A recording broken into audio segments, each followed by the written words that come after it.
दरम्यान श्रीनगरमधील दल सरोवराजवळ पाकिस्तानकडून हवाई हल्ले केलेले आहेत आणि भारताने हे हवाई हल्ले पाकिस्तानचे ड्रोन हाणून पाडलेत। सध्या स्थानिक पोलीस घटनास्थळी दाखल झालेत।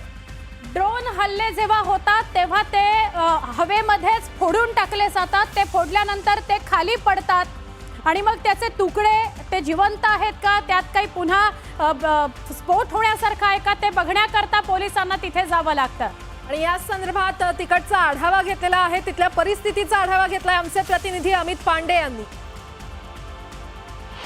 भारत के अलग अलग हिस्सों में पाकिस्तान द्वारा किए गए हवाई हमले लगातार जारी रहे और इसी सिलसिले में श्रीनगर में हमला किया गया।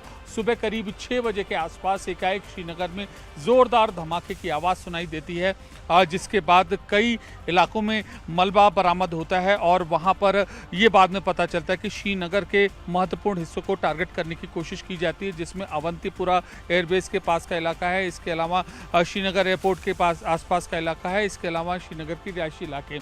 यहाँ पर डल झील में इस इलाके में कुछ मलबे बरामद हुए हैं। उस पाकिस्तान द्वारा की गई नापाक कोशिश के बाद उन मलबों को फिलहाल अभी स्थानीय पुलिस और सीआरपीएफ ने अपने पास लिया है और जांच के लिए संबंधित एजेंसियां ले गई हैं कि वो मलबे आखिरकार हो किस चीज़ के सकते हैं। वो ड्रोन के हो सकते हैं या फिर किसी फाइटर जेट के हो सकते हैं या फिर किसी छोटी मिसाइल के हो सकते हैं। उनको यहाँ से इकट्ठा किया गया है और उसके बाद उनकी जांच चल रही है। कुल मिलाकर अब श्रीनगर को भी टारगेट करने की पाकिस्तान द्वारा यह कोशिश की गई है, लेकिन हमेशा की तरह पिछले 3 दिन की तरह इस कोशिश में भी पाकिस्तान हुआ है बुरी तरीके से नाकाम। कैमरा पर्सन राकेश नेगी के साथ अमित पांडे, श्रीनगर, न्यूज 18 इंडिया। आणि आता एक मोठी घडामोड, पाकिस्तानच्या सरगोधा एअरबेसवर भारताकडून हल्ला करण्यात आलेला आहे आणि या हल्ल्यात सरगोधा एअरबेसचं मोठं नुकसान झालंय।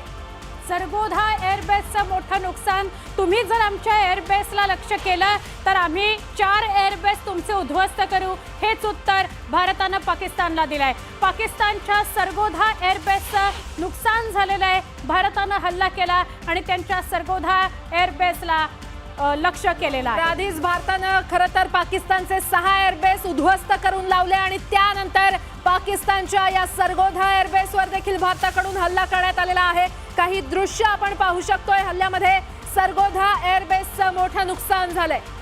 काही वेळापूर्वी बातमी होती, चर्चेची तयारी पाकिस्तानने दाखवली आहे। एका बाजूला चर्चेची तयारी दाखवायची, दुसरीकडे सीमा भागात गोळीबार सुरू ठेवायचा। अजूनही हल्ले होतातच आहेत, ड्रोन अजूनही पाठवले जात आहेत। हे म्हणजे पाकिस्तानचा कुठला चेहरा खरा मानायचा असा प्रश्न पडणारे चित्र आहे। खरंय, हे सरगोधा पाकिस्तानचं एअरबेस पूर्णपणे भारतानं उद्ध्वस्त केला।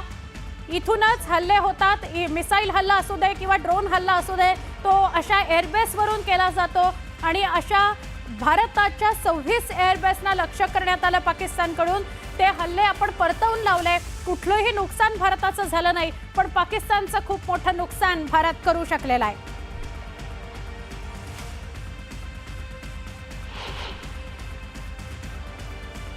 आणि आता ही 6 दृश्य आपण पाहतोय, तर जालंधर मध्ये हवेतच ड्रोन उद्ध्वस्त करण्यात आलेले आहेत।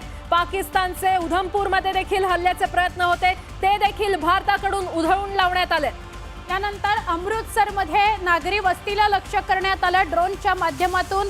तो इरादा पाकचा उद्ध्वस्त केला भारतानं आणि मिसाईलचा मलबा बघायला मिळाला जालंधर मध्ये। तो बघण्याकरता सुरक्षा दलाचे कर्मचारी गेलेले होते की त्यात सुद्धा अजून काही स्फोटक उरलेला आहे का मिसाईलचा हा जो मलबा आहे तो फक्त टाकून देण्यासारखे उरलेले तुकडे पडलेले आहेत। तर तिकडे अमृतसर मध्ये देखील पाकिस्तानकडून ड्रोन हल्ला करण्यात आला, मात्र तो देखील भारतीय सैन्याने उधळून लावला। पाकचा ड्रोन अटॅक उद्ध्वस्त करण्यात आला। आणि शेवटचं दृश्य नीट पहा, फिरोजपूर मधलं हे दृश्य आहे, कशा प्रकारे सामान्य नागरिकांवर खरं तर हल्ले करण्यात येत होते ते देखील उद्ध्वस्त करून लावण्यात आलेले आहेत। ही 1 2 3 4 5 6 दृश्य आपण पाहतोय, पाकचे ड्रोन हल्ले कशा प्रकारे निष्फळ ठरलेले आहेत। एकूण 6 दृश्य आपण बघतोय न्यूज 18 लोकमतवर। ही 6 दृश्य काल रात्रभरात काय केलं पाकिस्तानने याची साक्ष देणारी आहेत। जालंधर, उधमपूर, पाकिस्तानचे ड्रोन अमृतसर मध्ये उद्ध्वस्त करण्यात आले। परत एकदा जालंधरचे पडलेले तुकडे जे आहेत ते बघायला मिळाले। अमृतसरमध्ये नागरी वस्तीवर हल्ला करण्यात आला। एक बाई बघा कशी सांगत येते की ड्रोनचा हल्ला झाला आणि सामान्य नागरिकांवर जे हल्ले झाले, ड्रोनचा तुकडे पडल्यामुळे तिथे आग लागली। ती फिरोजपूर मधली दृश्य आपण बघतोय।